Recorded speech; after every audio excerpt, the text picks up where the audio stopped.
मित्रता। इस निबंध के द्वारा आचार्य रामचंद्र शुक्ल ने मित्रता को मानव जीवन की महत्वपूर्ण आवश्यकता मानते हुए उपयुक्त मित्र के चुनाव संबंधी कुछ विशेष बातें बताई हैं। अच्छे मित्र के चुनाव पर ही जीवन की सफलता निर्भर करती है। ऊपरी दिखावा करने वाले तथा केवल मित्रता का दम भरने वाले साथियों की कुसंगति दिन रात अवनति के गड्ढे में गिराती जाती है। इसलिए जीवन में सोच विचार कर मित्र का चुनाव करना चाहिए। किसी जंगली जानवर की अपेक्षा एक कपटी और दुष्ट मित्र से अधिक डरना चाहिए। जानवर तो बस आपके शरीर को नुकसान पहुंचा सकता है, पर एक बुरा मित्र आपकी बुद्धि को नुकसान पहुंचाता है। गौतम बुद्ध। जब कोई युवा पुरुष अपने घर से बाहर निकलकर बाहरी संसार में अपनी स्थिति जमाता है, तब पहली कठिनाई उसे मित्र चुनने में होती है। मित्रों के चुनाव की उपयुक्तता पर उसके जीवन की सफलता निर्भर करती है, क्योंकि संगति का गुप्त प्रभाव हमारे आचरण पर बड़ा भारी पड़ता है। हम लोग ऐसे समय में समाज में प्रवेश करके अपना कार्य आरंभ करते हैं, जबकि हमारा चित्त कोमल और हर तरह का संस्कार ग्रहण करने योग्य रहता है। हम लोग कच्ची मिट्टी की मूर्ति के समान रहते हैं, जिसे जो जिस रूप में चाहे उस रूप में ढाले, चाहे राक्षस बनाए चाहे देवता। ऐसे लोगों का साथ करना हमारे लिए बुरा है, जो हमसे अधिक दृढ़ संकल्पी हैं, क्योंकि हमें उनकी हर बात बिना विरोध के मान लेनी पड़ती है। पर ऐसे लोगों का साथ करना और भी बुरा है, जो हमारी ही बात को ऊपर रखते हैं, क्योंकि ऐसी दशा में न तो हमारे ऊपर कोई नियंत्रण रहता है और न हमारे लिए कोई सहारा रहता है।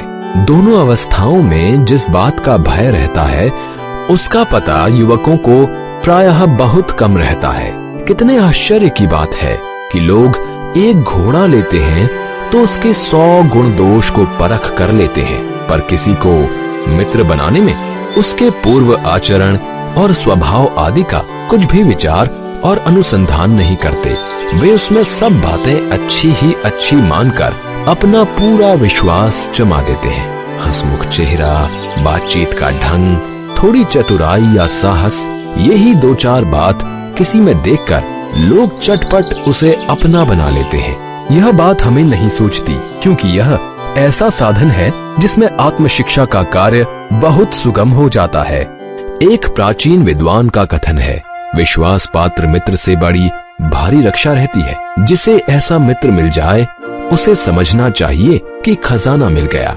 विश्वास पात्र मित्र जीवन की औषध है। हमें अपने मित्रों से यह आशा रखनी चाहिए कि वे उत्तम संकल्पों से हमें दृढ़ करेंगे, दोषों और त्रुटियों से हमें बचाएंगे, हमारे सत्य, पवित्रता और मर्यादा के प्रेम को पुष्ट करेंगे। जब हम कुमार्ग पर पैर रखेंगे तब वे हमें सचेत करेंगे, जब हम हतोत्साहित होंगे तब हमें उत्साहित करेंगे। सारांश यह है कि हमें उत्तमता पूर्वक जीवन निर्वाह करने में वे हर तरह से हमारी सहायता करेंगे।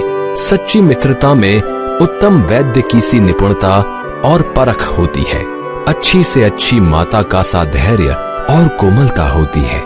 ऐसी ही मित्रता करने का प्रयत्न प्रत्येक व्यक्ति को करना चाहिए। छात्रावस्था में मित्रता की धुन सवार रहती है। मित्रता हृदय से उमड़ी पड़ती है। सहपाठी की मित्रता, इस उक्ति में हृदय के कितने भारी उथल पुथल का भाव भरा हुआ है, किंतु जिस प्रकार युवा पुरुष की मित्रता स्कूल के बालक की मित्रता से अधिक दृढ़, शांत और गंभीर होती है, उसी प्रकार हमारी युवावस्था के मित्र बाल्यावस्था के मित्रों से कई बातों में भिन्न होते हैं। मित्र केवल उसे नहीं कहते जिसके गुणों की तो हम प्रशंसा करें, पर जिससे हम स्नेह ना कर सकें, जिससे अपने छोटे छोटे काम भी हम निकालते जाएं, पर भीतर ही भीतर घृणा करते रहें। मित्र सच्चे पथ प्रदर्शक के समान होना चाहिए, जिस पर हम पूरा विश्वास कर सकें। मित्र भाई के समान होना चाहिए, जिसे हम अपना प्रीति पात्र बना सकें। हमारे और हमारे मित्र के बीच सच्ची सहानुभूति होनी चाहिए, ऐसी सहानुभूति जिससे एक के हानि लाभ को दूसरा अपना हानि लाभ समझे। मित्रता के लिए यह आवश्यक नहीं है कि दो मित्र एक ही प्रकार का कार्य करते हों या एक ही रुचि के हों, दो भिन्न प्रकृति के मनुष्यों में बराबर प्रीति और मित्रता रही है। राम धीर और शांत प्रकृति के थे, लक्ष्मण उग्र और उद्धत स्वभाव के थे, पर दोनों भाइयों में अत्यंत प्रगाढ़ स्नेह था। उन दोनों की मित्रता खूब निभी। यह कोई बात नहीं है कि एक ही स्वभाव और रुचि के लोगों में ही मित्रता हो सकती है। समाज में विभिन्नता देखकर लोग एक दूसरे की ओर आकर्षित होते हैं। जो गुण हम में नहीं है, हम चाहते हैं कि कोई ऐसा मित्र मिले जिसमें वे गुण हों। चिंताशील मनुष्य प्रफुल्लित चित्त का साथ ढूंढता है, निर्बल बलि का, धीर उत्साही का। उच्च आकांक्षा वाला चंद्रगुप्त युक्ति और उपाय के लिए चाणक्य का मोहताकता था। नीति विशारद अकबर मन बहलाने के लिए बीरबल की ओर देखता था। कुसंग का ज्वर सबसे भयानक होता है। किसी युवा पुरुष की संगति यदि बुरी होगी तो वह उसके पैरों में बंधी चक्की के समान होगी, जो उसे दिन रात अवनति के गड्ढे में गिराती जाएगी, और यदि अच्छी होगी तो सहारा देने वाली बाहु के समान होगी, जो निरंतर उन्नति की ओर ले जाएगी।